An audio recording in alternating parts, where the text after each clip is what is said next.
Hi, welcome. So I got a whole lot of new subscribers. Welcome. I'm so happy you're here. I really want to thank Caroline of Dundernit for giving me a little shout out, as well as Caitlin and Jackie of Caddy Jack Knits for also talking about me. That was so sweet. I'm deeply appreciative. And I have not watched. I'm not completely caught up on my my podcast and knitting channel watching since I have returned from my trip to Italy. So I understand that Christy Glass, a couple of you had commented that you found me from Christy Glass as well. So thank you. Thank you so much for joining me today. I'm going to talk to you. This will be more of a regular episode if you watched my Rhinebeck episode and that's all you've watched. Today is going to be more of a regular sort of what have I been up to with my knitting and spinning lately. So, and my whiskey sipping. I have some exciting news actually about whiskey, which I'm going to talk to you about in a minute. So I want to start off with telling you what I'm drinking today. I am sampling. I had stashed this away. This is a whiskey that came out last year. This is Obann's Game of Thrones The Night's Watch. So if you're not familiar with the television show Game of Thrones, it's been on HBO for 7 seasons. Maybe it's 8 seasons, but so it's been around for a long time. It's completely finished now, so if you haven't watched it and you were waiting for all the episodes to come out, now's your chance. The last season was broadcasted earlier this year. And anyway, what the HBO executives did was they had, I think it was 12 different whiskey houses in Scotland, pair up with a house in the Game of Thrones universe. And Obann paired with the Night's Watch. So I just had to have it. My one son, who also loves whiskey, thought about getting the entire collection, and you had to act fast, and I think he hesitated a little too long. I think the entire collection of 12 bottles, one from each distillery, was around $600 or $700. It was pretty high up there. I don't remember what I paid for this. I think I paid whatever Obann. I'm probably saying that wrong too. It's probably Obann. I'm not saying it with the Scottish accent. I'm saying it with the American accent. I think Obann. I think this was around $60. It was what I paid, and I might have picked this up on my way home in Edinburgh. I did really from Edinburgh last March. That was around the time they came out, and I remember. We flew through London and then we flew out of Edinburgh when we went home. Actually, we flew to Stockholm and then home. I was in all of those duty-free shops checking out what they had, and Night's Watch was high on my list. So anyway, that's the story of this particular bottle. I don't think you'd be able to get it, but I do think, if I remember right, there was a little mystery behind each of the different distilleries that were putting together the Game of Thrones groupings, that they weren't exactly, not all of them were forthcoming with what was going in the bottle. We do know that it was something that is in their usual lineup, or it may have been a particular blend that was specific for this very limited bottling. I think, if I remember right, with Obann, they said that it was one of their usual blends with a little bit of a tweak, because they do offer distillers editions. Their current distiller's edition, though, is quite a bit darker than what this pour is. So I suspect this might be based on their Little Bay edition that's out right now. I don't think it's their 14-year which you can get pretty readily here in the States and probably elsewhere. I'm using my little, let me put the bottle down so I can now talk to you about the whiskey. I'm using my little tasting dram today. It is Saturday, the afternoon, and it's a gorgeous, gorgeous day here in northern New Jersey, where I live and work and knit and spin. But anyway, you can see that the color is a little bit on the warm gold side, where the Distiller's Blend, the Distiller's Edition, is probably more like the color of my sweater, my new finished object, which I'll talk to you shortly. So Olann is known for its chocolatey and orangey taste on the nose and on the palate. This particular one does not disappoint, so that was actually one of the reasons why I really needed to get this one, besides that I really love the Night's Watch in the show. So I was like, oh, match made in heaven. Okay, so this particular one really has the strong, you get like sort of that strong vanilla scent right up front. And you get a little bit of that citrusy, the orange and lemony citrusy taste. I don't so much taste the smokiness that you get with the Distiller's Edition, which is why I'm pretty sure this is not the Distiller's Edition. When you taste it, it has definitely that heat and spice that goes along with it. Olann is located in the town of Olann. It's been around for a long while. It's been around, I think it was established in the 1700s, 1794 or so. And it's on the coast. It's on the west coast of Scotland, near the Isles, the Elands. It's near the Isle of Mull, and closest to the Isle of Mull, which does have a couple of its own distilleries. Most of the distilleries are a little bit more south on the Isle of Ely and the Isle of Jura. When you're talking about island distilleries, so each region of Scotland sort of has these taste characteristics that you find in the whiskeys that are made in that region. So this one sort of has a toe in the region, the Isle region, even though it's on the coast. So it's on the mainland. So it's, what do they say? It's a mainland whiskey with a taste of the Isle flavors as well. So this particular one does not have a lot of those sea-like flavors, like seaweed or oysters. Sometimes you get a really strong taste of oysters when you're drinking it. I don't taste that. This instead has, it definitely finishes with honey, a honey taste. You get that strong orange taste as well. I don't really taste a lot of what I would characterize as chocolatey. More it's spicy, dried fruit, even maybe even characterized as a fruit cake taste. Anyway, it's quite good.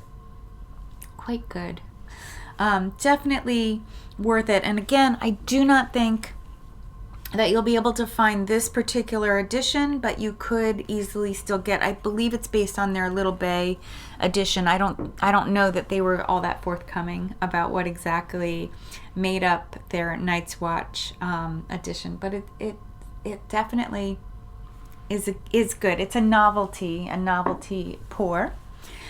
Now, my news about whiskey is that it is Advent calendar season right now, and I have bought a Advent calendar of whiskeys, which will give me a whole lot. It'll give me 25 whiskeys to talk about, which I think will take me through next June or so, maybe even beyond that, maybe all of next year. I can sample. It's a little, a small pour, I think, of 30 milliliters or so of a pour. So it's like one glass, maybe enough to share with one other person. So I'm very excited. Very, very, very excited. And of course, Advent calendar wise, I also have a full 25 days of a yarn Advent calendar, and I have a full 25 days of a fiber Advent calendar. Both of those have arrived already. And then I have a couple partial Advent calendars that are not the full month, but just partial months from dyers whose Advent calendars I admired last year and really wanted to get involved. So I'll talk about those and my advent calendars, both in my regular episodes, but I also will be doing Vlogmas. I did Vlogmas last year. I quite enjoyed it. It really helped get me settle me and center me in the holiday season and the holiday spirit, which I found I was finding a little challenging since my boys are adults now and living on their own, and it was hard for me to kind of get into the holiday spirit, and my job is always bananas at the end of the year, so it was kind of nice. It really helped me get centered. So I'm looking forward to doing that again, and I will be opening my presents on camera in Vlogmas. So I hope you look forward to that. I'll be back here again though before Vlogmas starts. Okay, that is my whiskey chatter. You may see me stumbling over words, and I totally blame the whiskey. So if that happens to me through the course of this, I'm very good at editing, so I will get back in and edit and tell you what I meant to be saying, what I actually meant to say.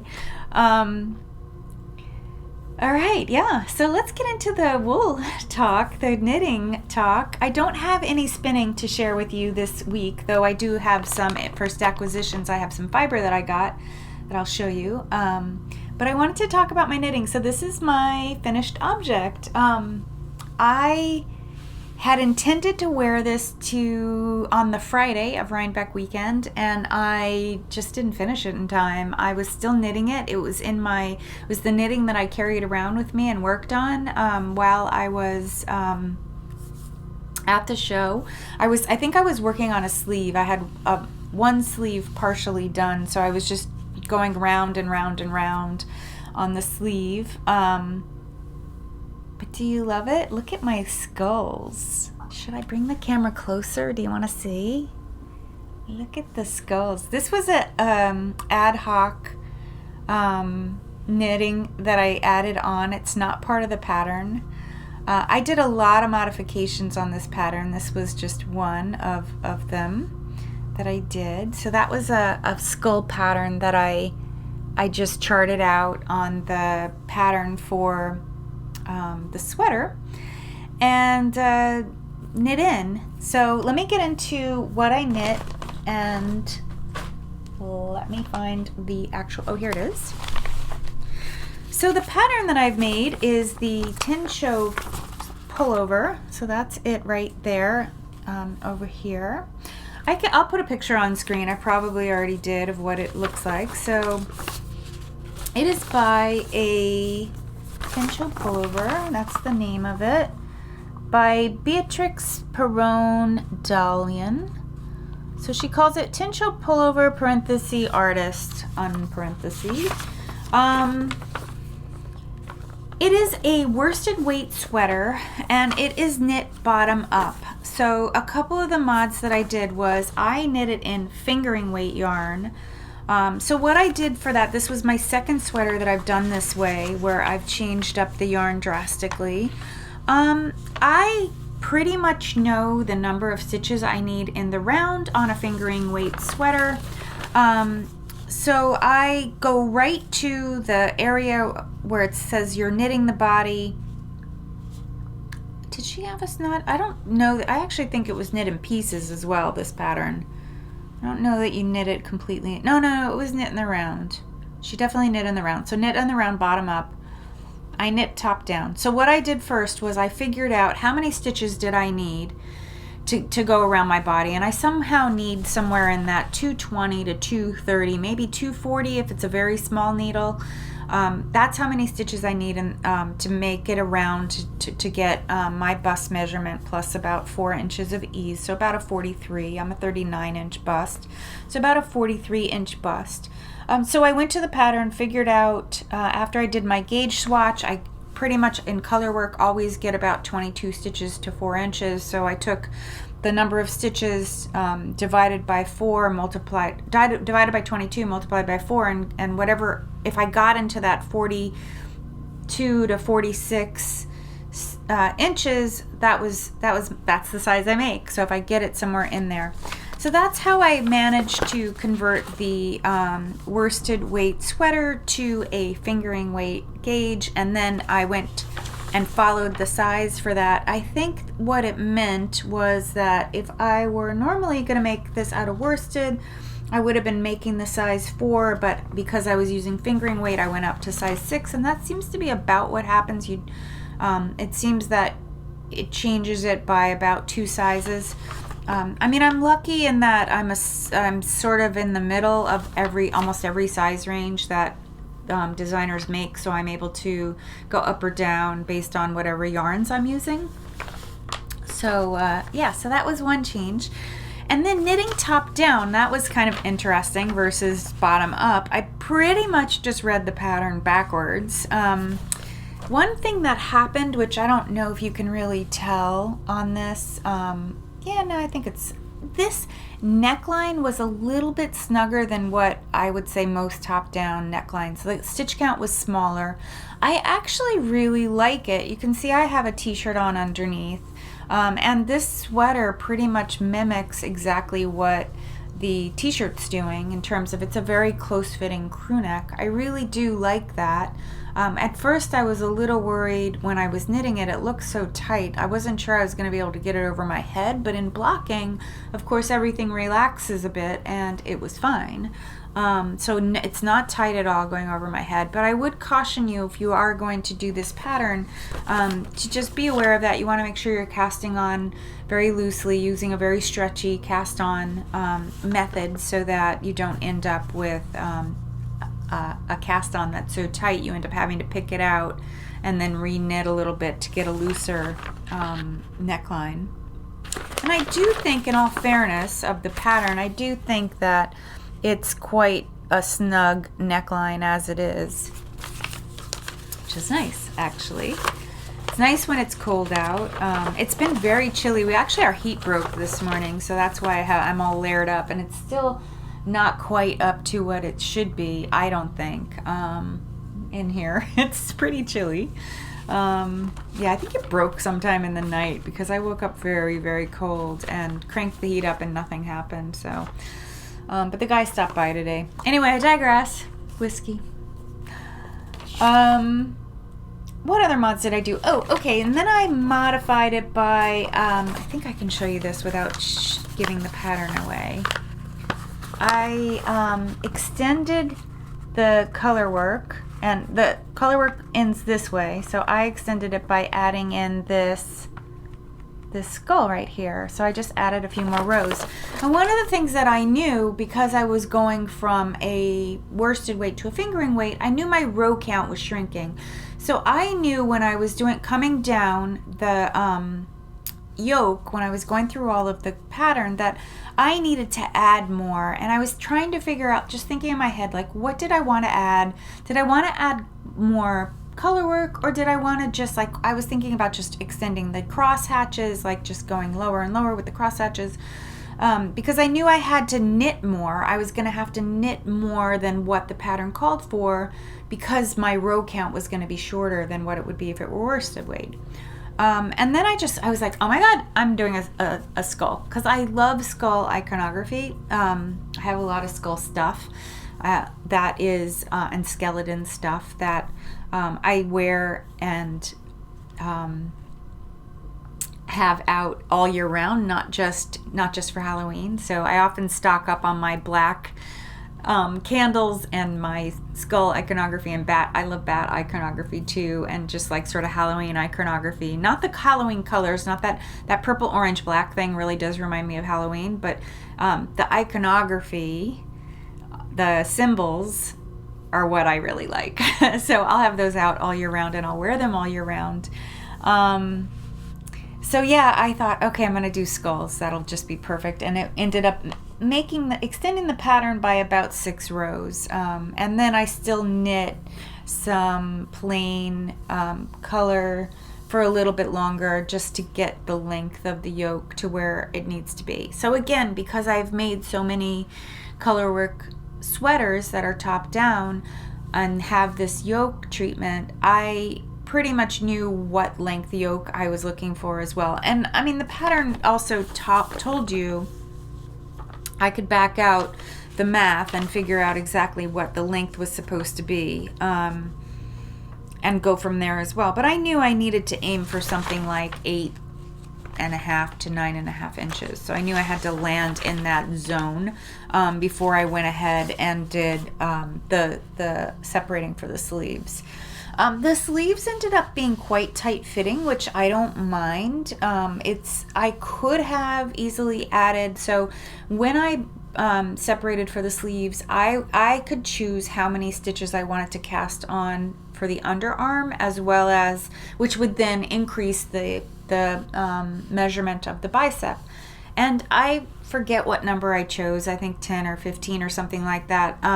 So I was very cognizant that was going to make a slim fitting arm, and I was fine with that. I also thought that I might get a little bit of ease built in the blocking, which I didn't really get that much. It actually might be a little looser than it looks, just because I do have a long sleeve t-shirt on underneath. But I can tell you that when I tried this on before I blocked, the sleeves were about this much shorter. they were like bracelet length, which I was like, uh-oh, gosh, I hope this really grows. And it did, thankfully. There is a little bit of color work on the bottom of the sweater as well. I'm not too happy with the way the ribbing lays with off of this bottom, and I think it's not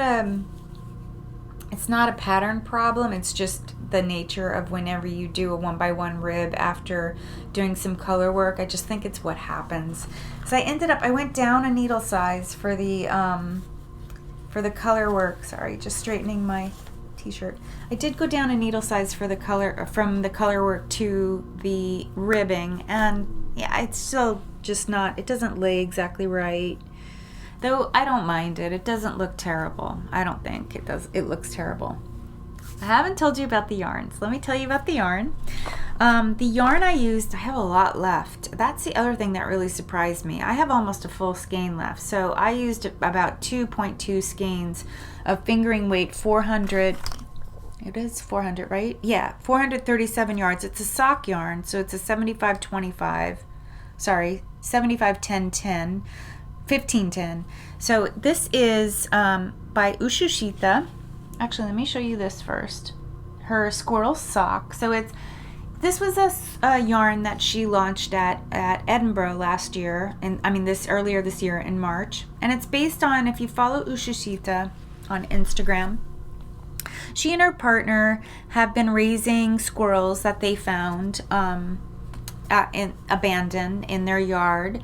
For, I think it's over a year. I think it's over a year now. Those squirrel kids became parents, so now they have squirrel grandkids. I'm not really up on the whole squirrel story, but I did fall in love with the squirrel kid color.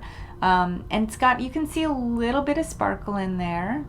I have enough for a pair of socks now. If only I knit socks. Do you know any sock knitters that want to trade? Maybe I should trade with someone, because this is exactly enough for a pair of socks.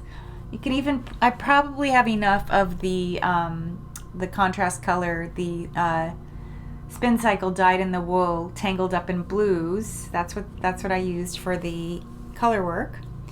I probably have enough of that for heels and toes. Look, it's a little sock package. I need to meet some sock knitters. So we can trade. What could I do for you? I could spin for you. I could make some hand spun. You knit me socks. Let's do it. Anyway, yes. Spincycle dyed in the wool, tangled up in blues. That's what this is. So this is my fourth colorwork sweater in a row where I've used Spincycle yarns. I love them. So it's really, really magical the way that the colors change. Like, I love let me move this over.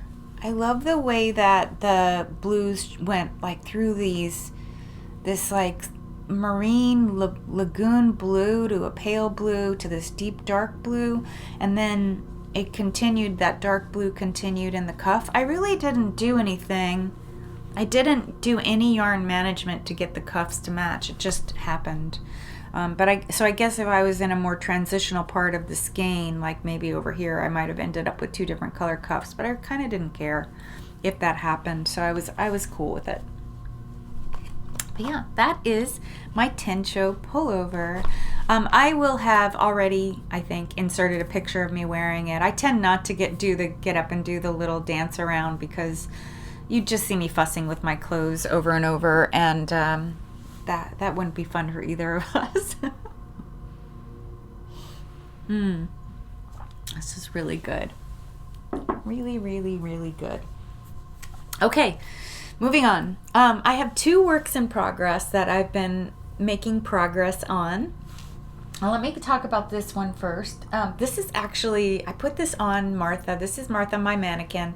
Martha is my size. She is a normal size 12 mannequin that I've padded out in the bust because I have a very small rib cage, but I have a big bust line.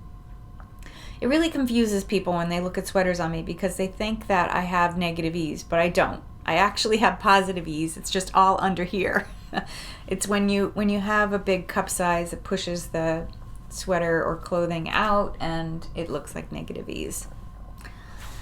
Pretty hard to get something with a lot of negative ease to look good on someone with my body shape. So I tend to just do the standard 4 to 6 inches of positive ease, and that works. That works.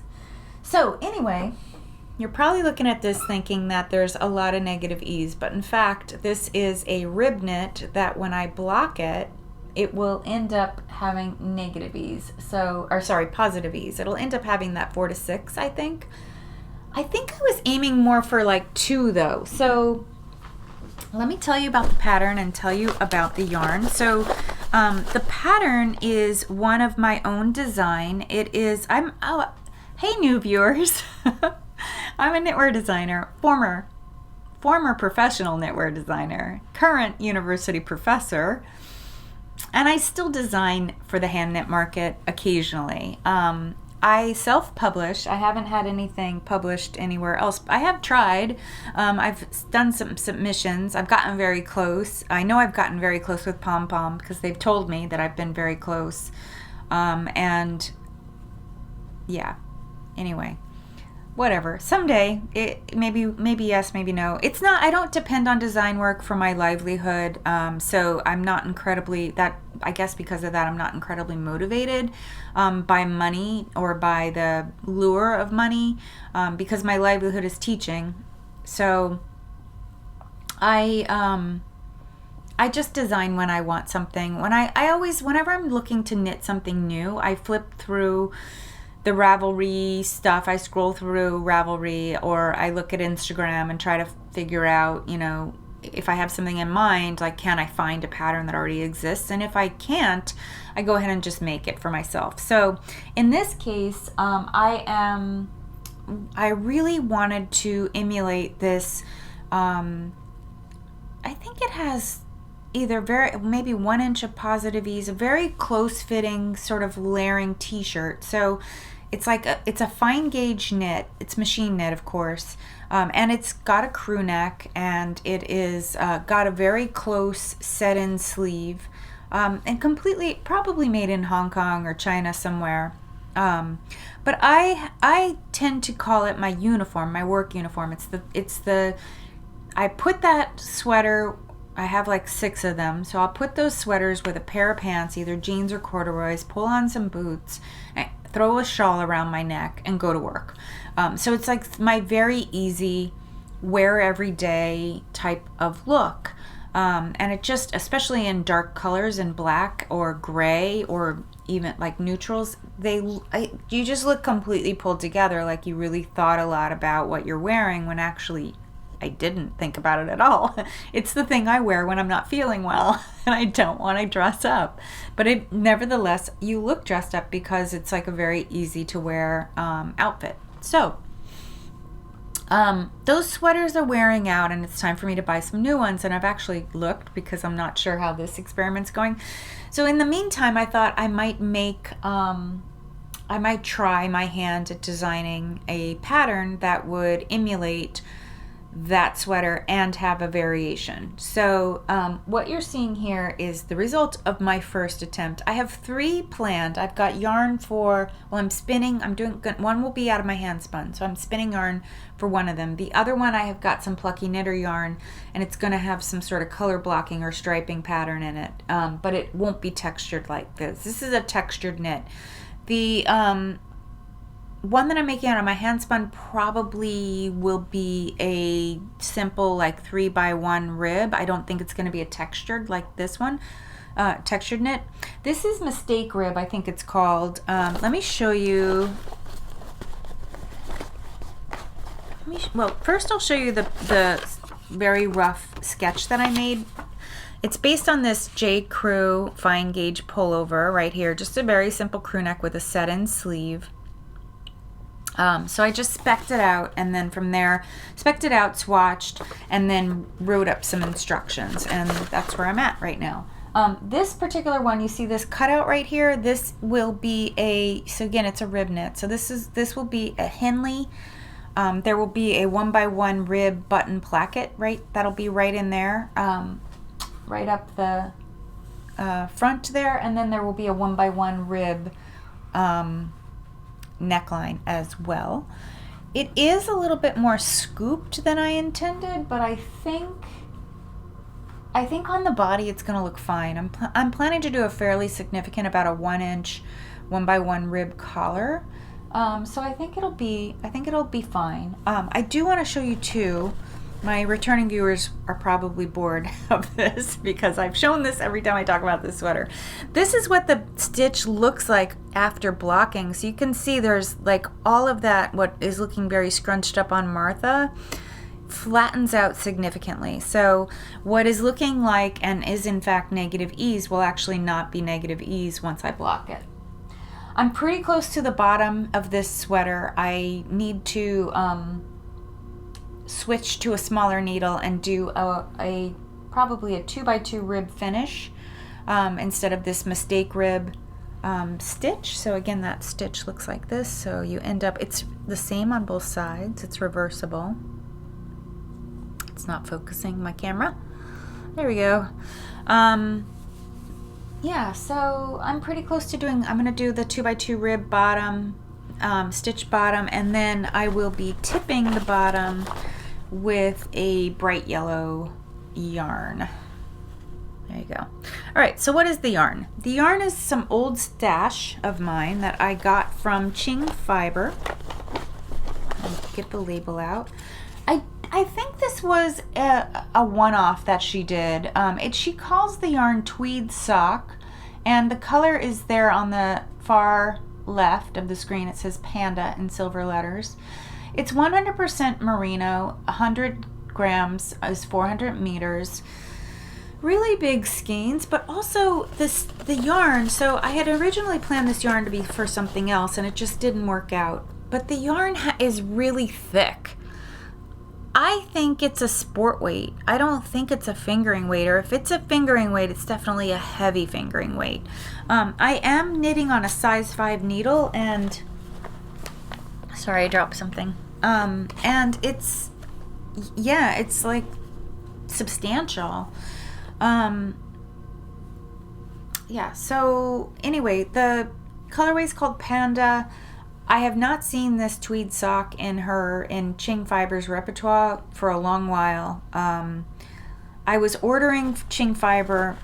I was like on a Qing Fibre tear for a little while.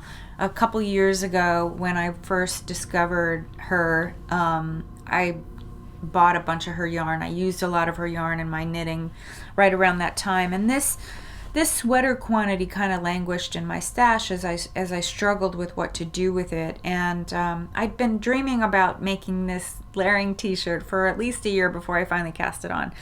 I do want to finish it because it's the time of year to wear it, and I want to just establish the pattern so then I can make the variations and see which ones I really, really like. The plucky knitters that I have is part of her. I don't have it here. I might show it to you next time because I think I'm going to probably have this done by next time, or very, very close to being done, unless I get waylaid by other stuff, which is possible. It's always possible. But yeah, the Puggy Knitters is a cashmere, one of the cashmere blends. It's mostly merino, but it has like a touch of cashmere in it. It's her sport weight. Oh, actually, I think it's right here. Oh no, that's the old wool. I don't know what I had planned for this. 2 skeins of old wool. Oh wait, here it is. Is that it? Nope. Okay, I'm gonna stop pulling yarn out of my storage unit there because I'm making a mess. All right. Yes, so that is that finished object. It will have long set-in sleeves that are fairly close fitting. If all goes well, you can see that the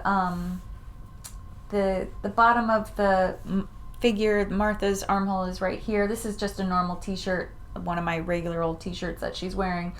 So you can see that it's actually cutting up, the armhole's cutting up higher than the t-shirt armhole does. And there, now you can really see it. So I expect that I will get a fairly nice, close-fitting, set-in looking armhole.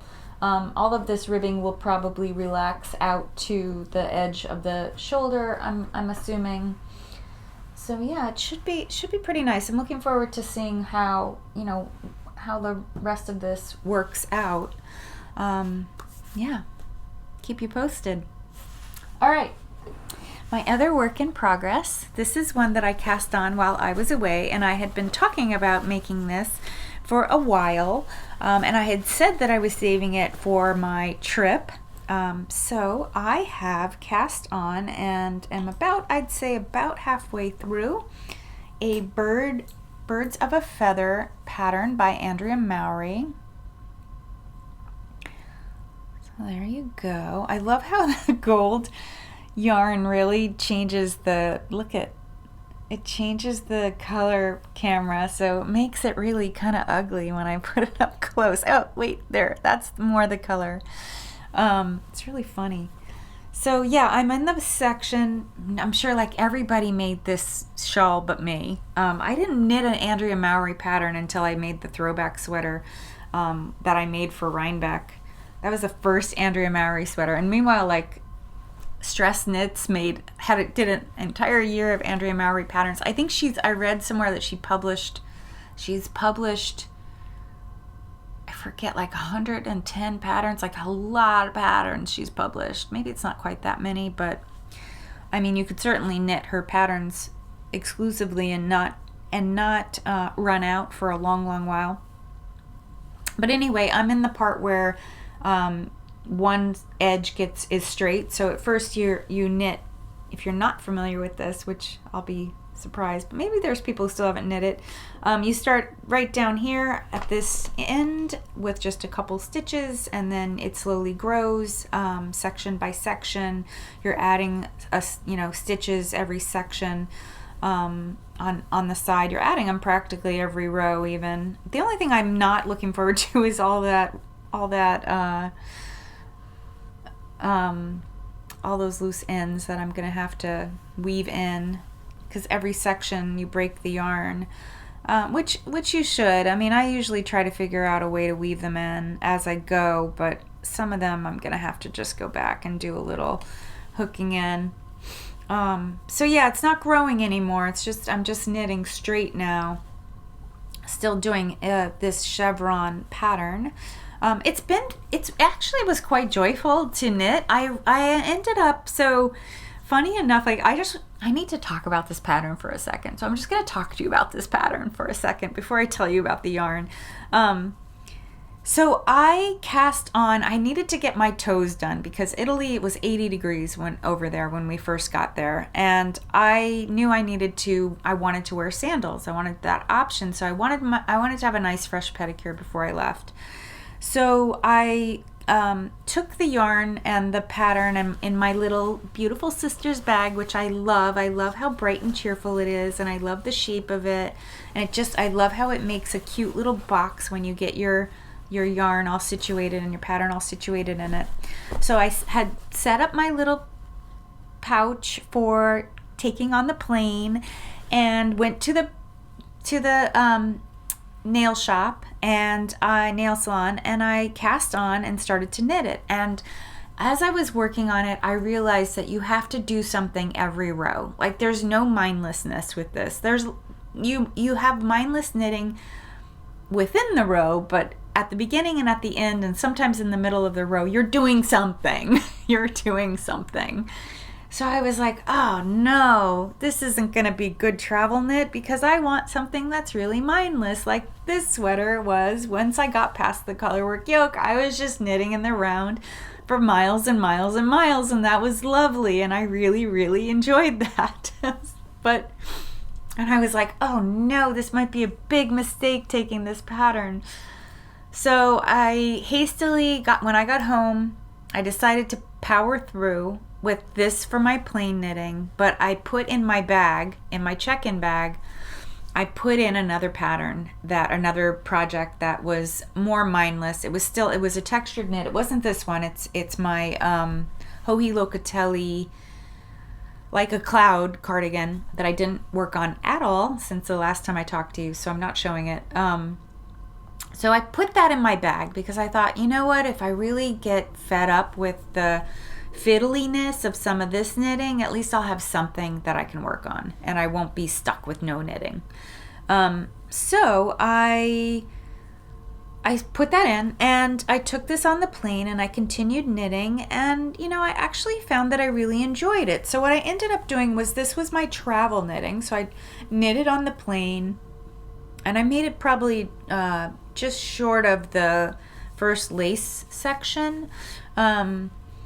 I knitted on the plane, and then I chose to not carry it around. Instead, what I did was I brought it when we went out to dinner sometimes, but mostly I knit on it after dinner, for just as a wind down, and also in the morning when I was often up before everyone else. So I'd just like drink my coffee and do a little knitting and plan the day. And yeah, so I really think I made a lot of progress. I mean, I haven't knit on it much since I've been home, but I made it all the way to, I think I made it all the way through this lace section, and I got to here. This is all I've knit on it since I've been home. It's become my knitting that I carry to and from work, and I knit while, of course not a lace section, but the other sections I'm knitting on while I'm grading papers or reading. If I'm reading papers, it's my knitting for while I'm doing that. So actually most of what I knit here was, I was either sitting in a meeting at work or I was doing some reading at work. So that's how much I knit from just doing that during the week, this week. So yeah, I really, really love it. I hope I finish it soon. I was counting that I have 5 more sections to do. I've got 1 more lace section and 3 more mohair sections. The mohair sections really slow me down because the yarn is slippery and I've got to pay attention.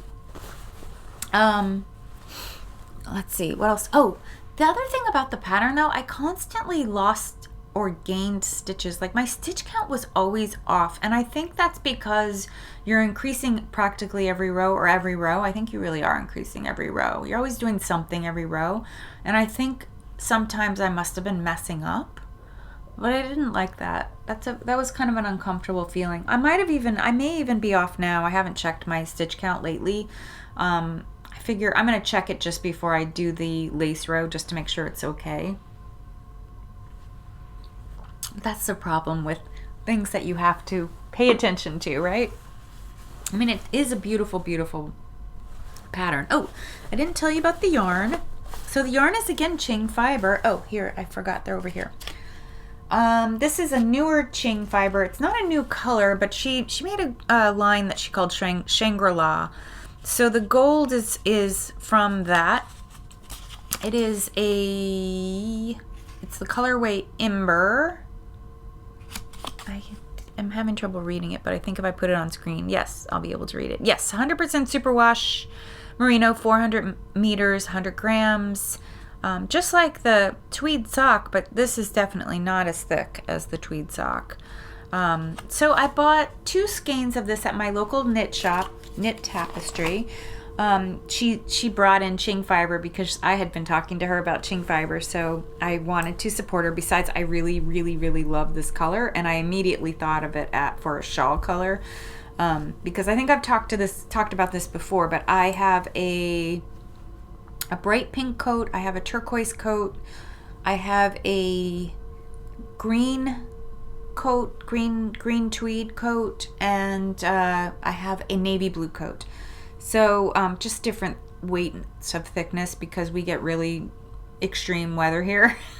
Like sometimes it'll be mild winter days followed by extremely cold winter days. So I thought that this would just go with everything, and I was really excited about the idea of that. So so my woolly sections are this Ember color, and by coincidence, after I bought this, I received in a surprise pack this mohair. This is from Olann. She is a Irish dyer. It's her kid silk mohair, so Olann. Olann. I don't know if you could see it too well there. It is her colorway called Count Me In. So I bought a mystery bag from Olann. This was like springtime, like probably April or so, maybe even earlier, maybe February, March, somewhere in there.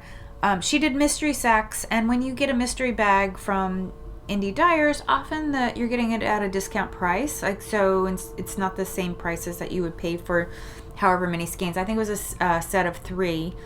And I had said to her, she lets you tell her what you're looking for. So I said fingering weight, not singles, no singles. So I got this along with 2 ply, like 4-ply indie dyed skeins, and they were all mishmash, but this was this beautiful rainbow skein that just so happened to be very close in colors to the Qing Fibre. So when I decided to do birds of a feather, these were just they just were natural together. It just, yeah, it works, right? Very lucky. Very lucky.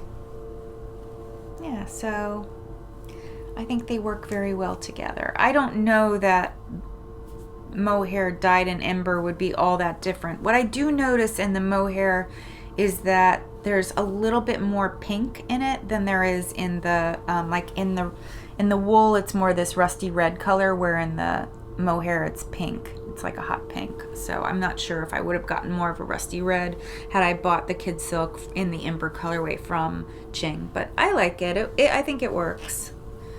So yeah, that is my other work in progress. So it's just been these 2 things getting lots of love, as well as this. I finished this, worked on the sleeves this week to get the Tensho pullover finished. And now I have nothing left to talk to you about except acquisitions. So I do have several acquisitions to share with you. Oh, I didn't show you these. These are t-shirts that I bought. I promised that I would stick a picture in, and then I ended up, like, because my Rhinebeck recap was such a huge file, my computer couldn't handle any more add-ins, so I had to just stop. But I bought the Shelli Can Rhinebeck 2019 t-shirt. I had to. I mean, I absolutely adore that 1970s vibe of the design work that she did. So cute. I also bought from her the yarn sheep wool logo. And from another maker whose name I don't remember right now, but I will find out and I'll put it on screen. I got this t-shirt, K1FU. And I got this t-shirt, Knit Life, from the same maker. That was it. Apparently these t-shirts were a bit of a whim from the maker. She had been talking about it, and someone said to her, "Oh my God, you should do that. You should definitely make them t-shirts." And it got blasted out on social media. I saw it that day, and I pulled the trigger very quickly because I was like, I must have those. And then when Shelli did hers, I did the same thing, the ability to pre-buy. Okay. While I was away, I got my Samhain box from Stitch Together Studio, my fiber box. So Stitch Together Studio, she's right there, www.stitchtogetherstudio.com. She's doing 8 boxes, either yarn or fiber, for the 8 festivals of the year, which are, I guess they're based on paganism. So they're seasonal, but like they're season driven. So the first one that she did was Mabon, which was in September, and that was based on the fall equinox. So I got a fiber box of that, which I talked about in a previous episode. And then this is the second one that I got, and it's Samhain. So she gives you this really cool little booklet with all kinds of cute stuff, sugar skull at the end to color in as a way to relax. And she tells you about it's hints and ways to celebrate the holiday. It comes with other little extras. This time the extras included this bag, which has it looks like cat crinkles, but I'm not positive that's what it is. A sugar skull stitch marker, which I'm really struggling to show you. I think you get the idea. Doesn't want to show its face to the camera. And in this little bag there was a plastic skull and a little plastic spider, which I added to my Halloween decorations. And the fiber. Oh, and there was also a candle. She's included candles in both of them now. And I got this beautiful bat that is just, oh my goodness, look at it. Just to die for. It's 3 ounces. This time around, I guess she was a little more pressed for time. She didn't include the fiber content, but it's most definitely wool.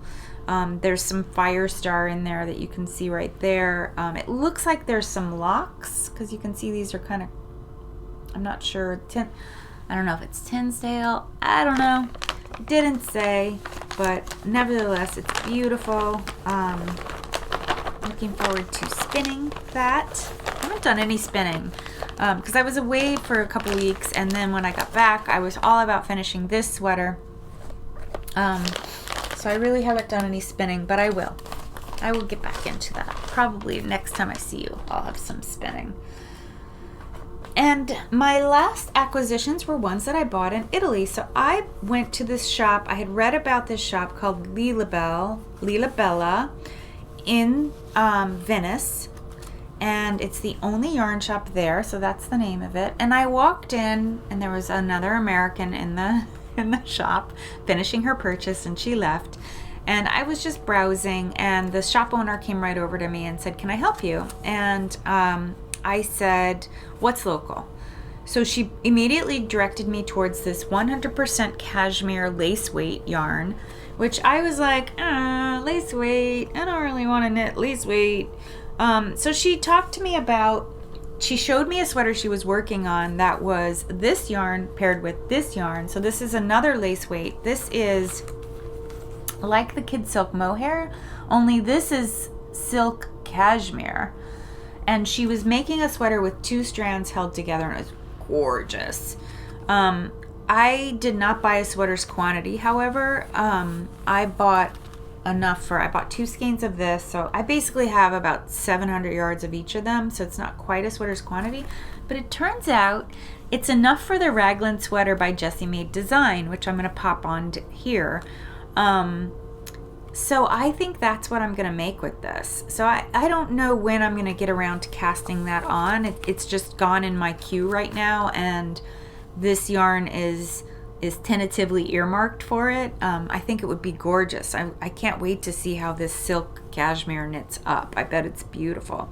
I ended up not getting a sweater's quantity for 2 reasons. One, it was going to be very expensive, and 2, space in my luggage. So I figured, whatever, I would make a shawl or something, but I'd be really happy if this works out in the Jessie Made Design. I may end up holding 2 strands together of this for the body and then using this for the sleeves, or I may end up doing 2 strands plus 1 strand of this for the body, and then 1 is the sleeves, and it may not be a long sleeve sweater. I don't know. I have to figure it out. I haven't swatched or anything.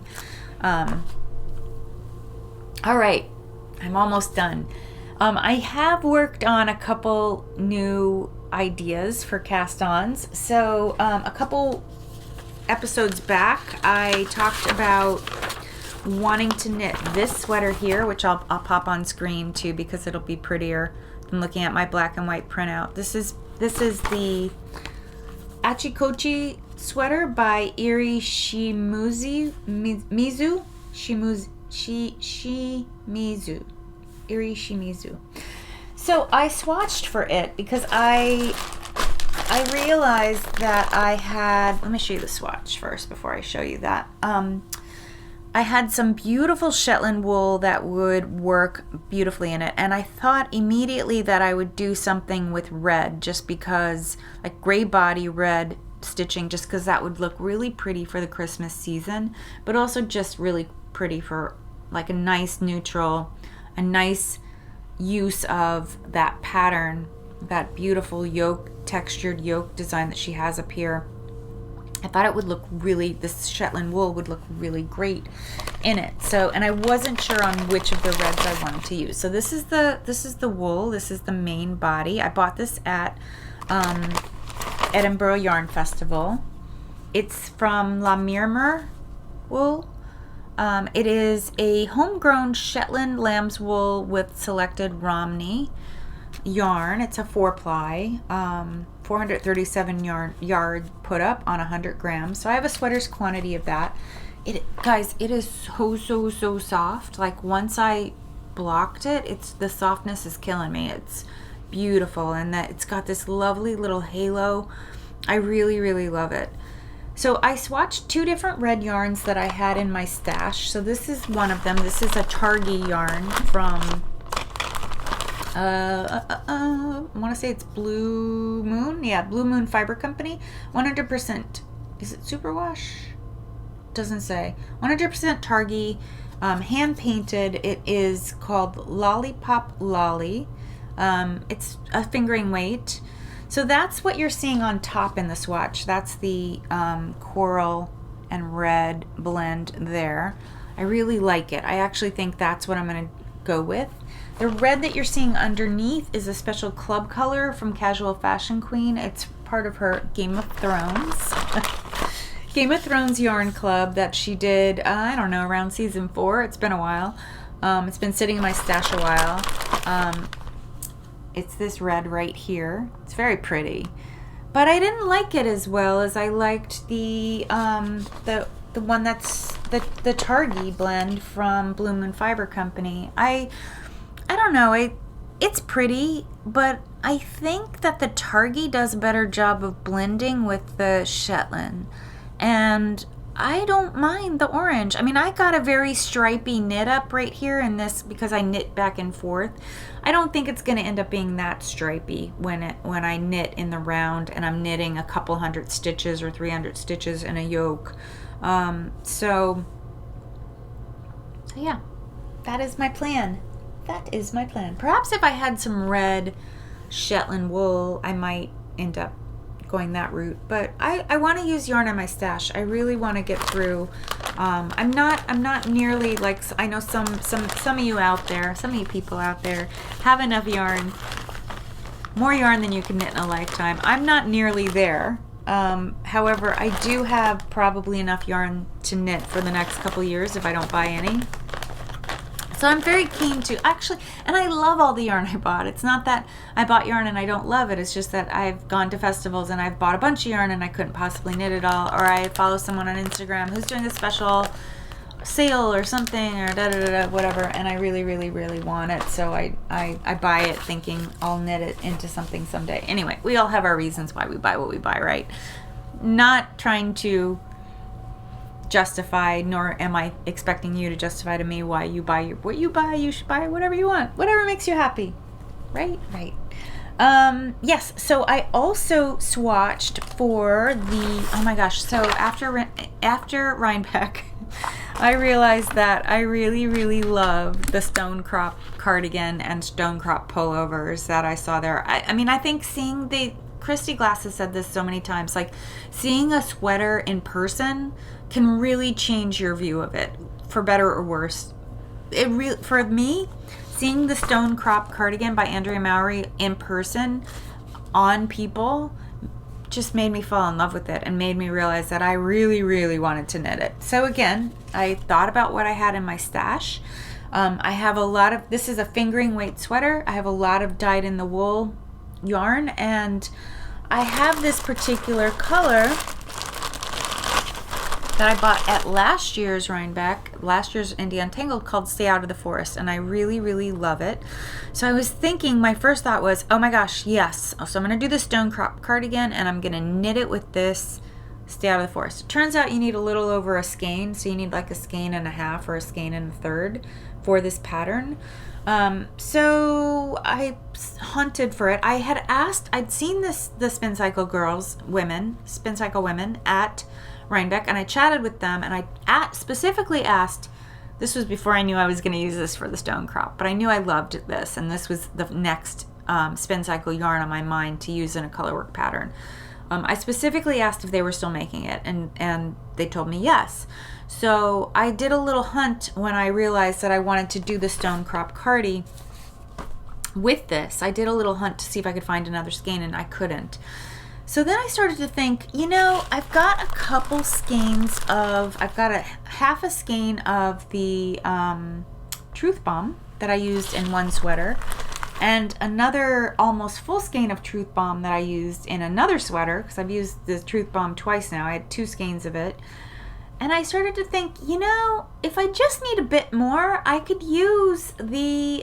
start with the blue-green of this Truth Bomb, and then go to the oranges that are in the middle here and see, because there's a blue-green section of Stay Out of the Forest, and that would probably get me through the amount of yarn I need, because there's also yellow and orange in Truth Bomb. So I thought, I'm going to make this yarn work instead of being bummed because I can't get another skein of this and waiting.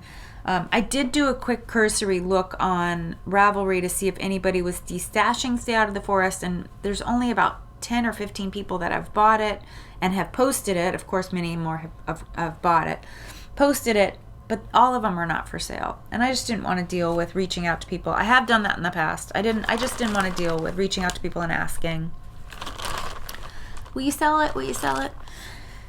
Now my body color, this is going to be so high contrast, is going to be this. This is another Uschitita yarn that I bought at the same time that I bought Squirrel Kids back in late March. I bought it post Edinburgh, this Squirrel Kids, as well as this yarn. She was having a sale, and I really wanted Squirrel Kids, and I couldn't resist buying another sweater's quantity of this yarn right here. This is called the Minimalist. It is a non-superwash yarn. It is 100% Highland wool, non-superwash. She has, I don't know what the color name is. Freybad. I'm sure I'm pronouncing it wrong. See right below my fingers? That is the name of the color. And there's also, I love that it says superwash all you need. So I bought this beautiful teal green color, not really knowing what I was going to do with it, but I think it's going to look fantastic in a stone crop cardi with this orange. So what I love about this is that I've got this blue-green in here that's going to be sort of low contrast with my main color, but I've got this orange that's going to be high contrast. So I think it's going to look very pretty, that blend of mostly high contrast with a little bit of low contrast. And you can see there that the green, this blue-green, is going to be my low contrast. This particular section of Truth Bomb is blue-green to a brown that goes to orange, so I think that's going to be a really good lead-in to what's happening in the center, from the center pole of this Stay Out of the Forest. So I'm going to start with this dab of Truth Bomb in the yoke and then go to this full skein, and somewhere in there, if I need more, I'll be going to this skein of Truth Bomb. So those are my plans. Oh, I did swatch.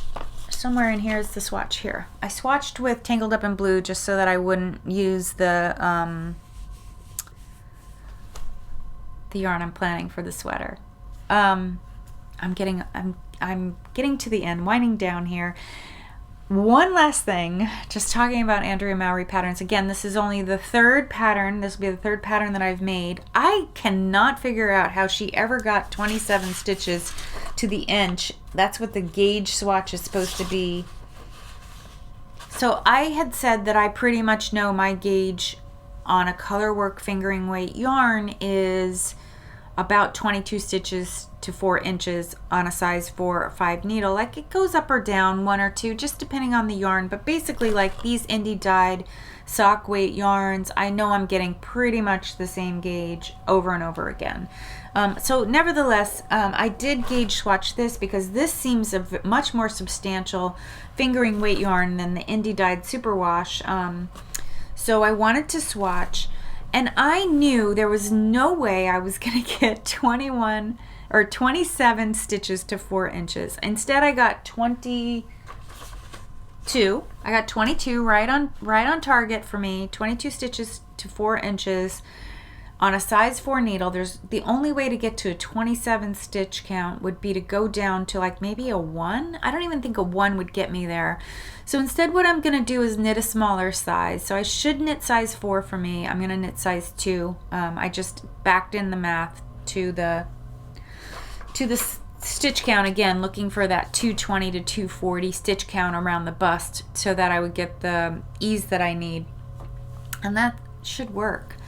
I can see though that pattern with its bobbles and all that texture knitting and that full color work, that's going to be a piece that will take time, and I'll have to pay attention to it. Though the color work sections are pretty mindless, like 1 1 1 1 1 or 1 2 1 2 1 2 sort of stitches.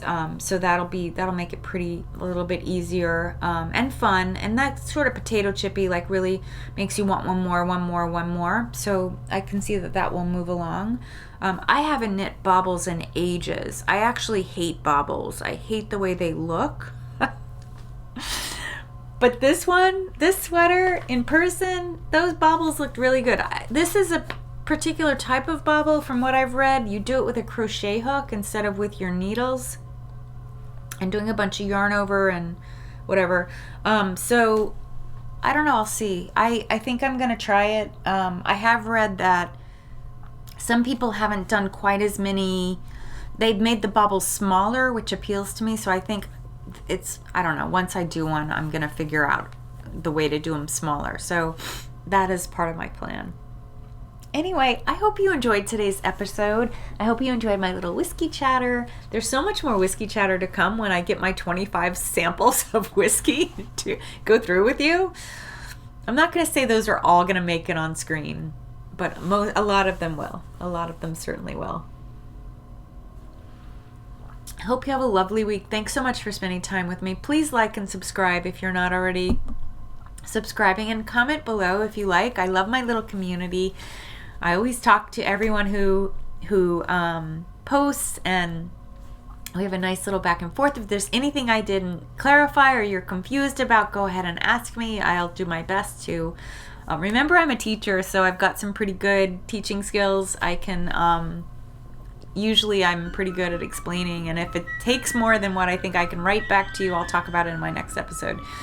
Anyway, please have a lovely week. I hope you enjoy some really nice, relaxing knitting and crafting and whiskey sipping time, and I will see you next time. Bye!